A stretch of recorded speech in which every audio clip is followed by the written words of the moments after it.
a new book pulls back the curtain on the CIA and its often secretive directors.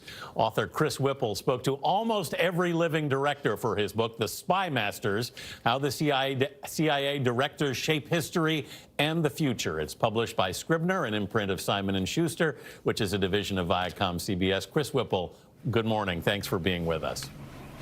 Good to be with you. What did you learn in all of your conversations? And I have to say, I was incredibly envious of the ability to talk to all these really interesting people and what they've learned over the years. What did you learn about the importance of the relationship between the CIA director and the President of the United States? Well, the first thing I learned, Anthony, is that when you go back through the history of these directors and interview almost every living CIA director, you discover that it's almost impossible to overstate the significance of the position. I mean, the CIA director is the person we depend on to prevent another 9/11 or lethal pandemic. And it's also this almost impossible balancing act for the director. You have to tell the president hard truths, and at the same time, you have to have his ear. So the CIA director commands an army of analysts, covert operatives, paramilitary warriors, and lethal drones. But if he doesn't have the ear of the president, the whole enterprise is for naught. That's difficult in the best of times. It may be almost impossible with this president. You say that President Trump ignoring warnings of a pandemic was worse than President Bush's refusal to listen to warnings ahead of 9/11. Why do you say that?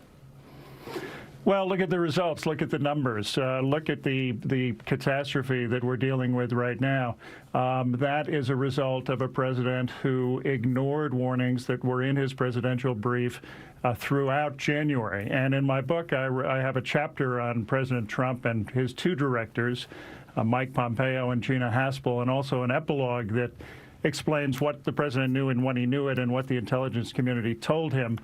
And among other things, there was an almost total breakdown of the presidential briefing process in January, where he was having literally one verbal briefing a week. Yeah. Now, if you talk to any previous president, they'll tell you that's almost a dereliction of duty. Chris, the president has said that the CIA told him the virus was not a big deal.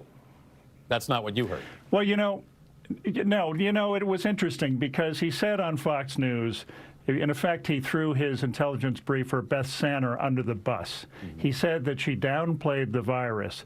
Now, I think that's a case where a competent CIA director would either come to that briefer's defense or at least brief reporters on whether or not she did, in fact, warn him about the coronavirus.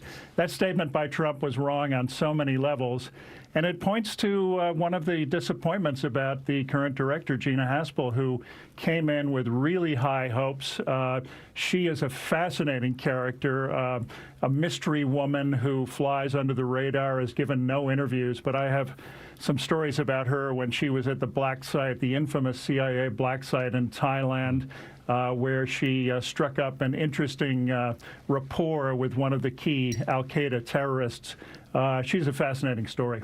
Chris, Tony DeCopel here. Since you mentioned the president threw an analyst under the bus, as you put it, I mean, it brings to mind the other clashes he's had in public with the intelligence community.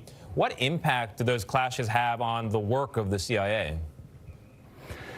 Well, the CIA is pretty good at keeping its head down and ignoring who the president may be at any given time in the White House. But there's no question about it. I mean, this has been a broken marriage from day one. You remember when the president went to Langley and stood in front of the most hallowed ground at CIA headquarters, the Memorial Wall, and he bragged about the size of his inauguration and barely acknowledged the fallen CIA officers.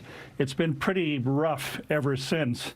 But it's not the first time that a president has thought that the CIA was a deep state full of liberal enemies who were out to bring him down. That's what Richard Nixon thought about Dick Helms, who was an iconic director back in the 60s.